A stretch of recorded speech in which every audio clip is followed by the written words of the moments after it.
चलिए दोस्तों बात करते हैं सीक्वेंट नई क्वेश्चन के बारे में। इस क्वेश्चन में एग्जामिनर ने कहा एक इलेक्ट्रॉनिक आयरन का अंकित मूल्य 690 रुपये है। दुकानदार 10% की छूट देता है और 8% का लाभ कमाता है। यदि कोई छूट नहीं दी जाती है तो उसका लाभ प्रतिशत क्या होगा, ये एग्जामिनर ने मुझसे पूछा है। तो इस क्वेश्चन को करने के 2 से 3 तरीके। एक तरीका तो आप इस वैल्यू को लेके कर लीजिए, दूसरा तरीका आप इसे रेशियो से कर लीजिए। तो चलिए आइए सॉल्व करते हैं, देखते हैं कि आंसर बराबर आता नहीं आता दोनों से आंसर हमेशा आपका बराबर आएगा। कैसे, जरा देखिए। पहला मेथड हम लोग यूज करेंगे रेशियो वाला मेथड क्या कहता है कि देखिए आपका जो एमआरपी प्राइस दे रखा है और जो आपका सेलिंग प्राइस दे रखा है उसका आप रेशियो निकाल लीजिए। तो ये कह रहा है कि वस्तु को 10% की छूट पर बेचता है। अगर 100 रुपये उसका अंकित मूल्य था तो वो बेचेगा कितने में से, 90 रुपीज़ में। तो इसका मतलब है कि अगर मार्क प्राइस 10 रुपये था तो सेलिंग प्राइस कितना होगा आपका, 9 रुपये होगा। अब कह रहा है कि 9 रुपये बेचने पर उसको प्रॉफिट हो रहा है कितने का आपका, 8% का। यानी कि उससे जो प्रॉफिट हो रहा है 8% का, यानी कि 100 वाली चीज अगर वो 108 में बेचेगा तो उसको प्रॉफिट होगा कितने का, 8% का। तो इससे काटूंगा तो ये 4 25 100 और 4 दुनिया 4 7 28, यानी कि 27 रुपये में बेचेगा वो कितनी, 25 रुपये वाली चीज। तो ये मेरे पास में क्या हो गया आपका सीपी। बट ये देखिए एसपी मेरे को अलग अलग दे रखा है। ये अलग अलग कैसे हो सकता है, ये तो दोनों सेम होने चाहिए, ये तो दोनों सेम होने चाहिए। तो अगर मैं इसको अगर मैं इसको मल्टीप्लाई कर दूं, किससे मल्टीप्लाई कर दूं, आपका 3 से मल्टीप्लाई कर दूं तो ये 9 3 27 हो जाएगा। तो 3 से मल्टीप्लाई कर दीजिए। तो 3 से मल्टीप्लाई कर दो तो एमआर प्राइस कितना, 30 रुपये आ जाएगा और कॉस्ट प्राइस कितना आएगा, 25%। तो दोनों का डिफरेंस करेंगे तो कितना आएगा आपका 5 और बटे में 25 इंटू में 100। तो 5 और 25 और 5 दूनी 10, यानी कि 20% का उसे क्या होगा आपका प्रॉफिट होगा। यानी कि ऑप्शन जो ए होगा वो इस क्वेश्चन के लिए करेक्ट होगा। इस तरह से नहीं करना तो भैया आइए जो हमने बेसिक सीखा है उस किसका, रेशो का।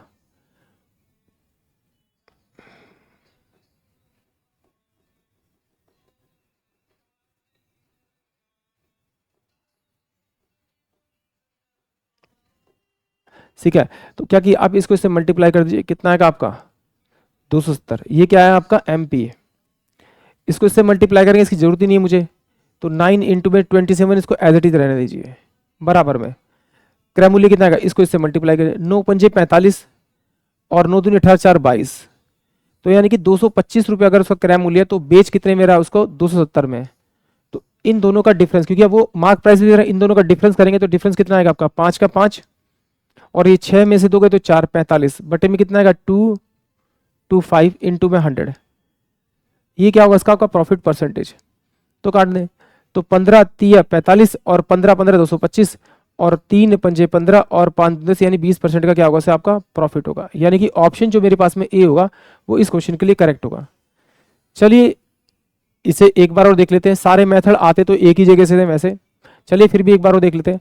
मान लेते हैं कि भाई एमपी कितना है मेरे पास में आपका 100 रुपये था, तो एसपी कितना होगा इसका आपका 10% की छूट देने के बाद इसका 10% निकालेंगे तो कितना आएगा 10 रुपये, माइनस करेंगे तो 90 रुपये। वो 90 रुपये में बेचता है, बट वो कहता है कि जब उसे बेचता है तो 10% का, सॉरी बेचता है तो उसे 8% का प्रॉफिट होता है। यानी कि इस पे बेचने पे उसे 8% का प्रॉफिट हो रहा होगा। तो एसपी इंटू में 100 बाय में आपका टोटल सेलिंग प्राइस यानी कि 108, इस गल्टू में क्या होता है मेरा सीपी होता है। सीपी का मैंने निकाला 108 बाय 100, तो इधर जाके क्या हो जाएगा, उल्टा हो जाएगा। तो इससे मैं इसको काटूंगा तो 9 9 एकम 9 और 9 दूनी 18। तो ये 9 दूनी 18, तो 3 चौक 12 और 3 3 चौक 12, सॉरी 3 चौक 12 और 4 2500, यानी कि सीपी जो आएगा मेरे पास में वो 250 बटे में आपका 3 आएगा। तो अगर इसको मैं 3 को इधर मल्टीप्लाई कर दूं तो ये मेरे पास में 270 आ जाएगा इसकी वैल्यू, और ये कितना आ जाएगा 300 आ जाएगा। यानी कि अगर वो मार्क प्राइस पे बेचता है, मार्क प्राइस कितना है उसका 300 रुपये, 250 रुपये की चीज 300 बेच रहा है तो उसे प्रॉफिट कितना होगा 50 का। अपोन में कितना होगा 250 इंटू में 100 करूंगा तो मुझे क्या मिलेगा, प्रॉफिट परसेंटेज मिलेगा। तो 50 और ये जगह 5 और ये दूनी, यानी कि 20% का क्या हो रहा है आपका प्रॉफिट हो रहा है। अब एक बच्चा कह रहा है सर पीछे से कि सर जी ये तो अलग भी आ सकता है, 690 से करोगे तो अलग आएगा। नहीं बेटा बिल्कुल सेम आएगा, एक बार चेक कर लेते हैं। चलिए कोई बात नहीं, बट मैं इसे डायरेक्ट करूंगा क्योंकि एग्जाम में तो मुझे ऐसे ही करना है। एग्जाम में मुझे एक्चुअली में करना ऐसे ही है, 690 दे रखा है मुझे क्या, मार्क प्राइस। अब मुझे निकालना है इसका सेलिंग प्राइस। वो सेलिंग प्राइस कब निकलेगा, जब मैं इस पे 10% की छूट दूंगा। तो इसका 10% निकाल के इसमें से माइनस करूंगा, इससे अच्छा मैं इसका डायरेक्ट 90% निकाल दूं, 90/100 निकाल दूं, तो ये क्या आएगा मेरे पास में सेलिंग प्राइस।